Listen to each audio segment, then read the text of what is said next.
It takes me back, back to the night I escaped from Mansfield Reformatory. I thought I could outrun my past, vanish into the forest, but that was a foolish dream. The night was thick with mist, every shadow stretching into something sinister.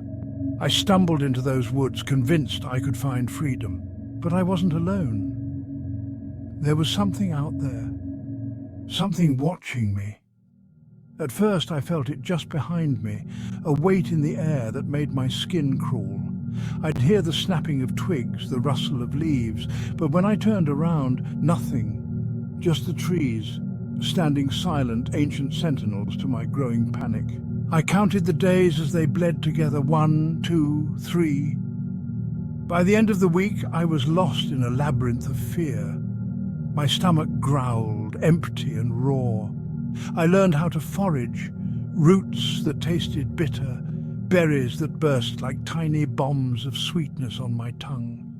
But every night I lay shivering under a canopy of leaves, convinced that something was lurking, waiting for the right moment to strike.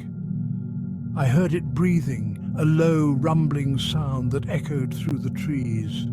It was like a phantom following me, lurking just out of sight. I began to lose my grip on reality.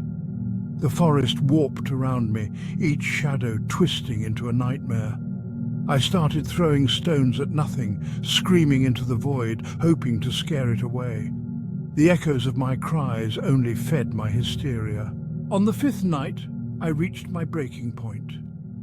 I found myself in a small clearing, surrounded by the very forest that had held me captive.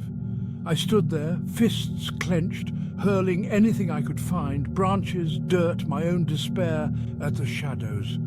I felt like a madman, a prisoner of my own mind. I sank to my knees, crying out to the forest, begging for mercy.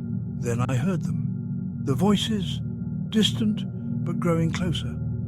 The prison guards, drawn by the commotion I had made. They found me there, in that clearing, a stone's throw away from the edge of a tiny woodland by the prison, they said. The opposite direction from the expansive forest that I planned to traverse. And I remember their puzzled faces. "You've only been gone a night," they said, but I knew the truth. I had been in that forest for a week, caught in a hell of my own making, lost to time and terror. They took me back, of course. Locked me up again. It's ironic that as I watched the guards close gates of the prison, I felt that salvation has truly come, that I'm finally free of that nightmare.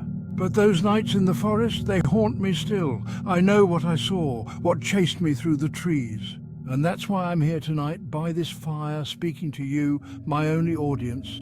I've come back to remind myself that the past is never truly gone.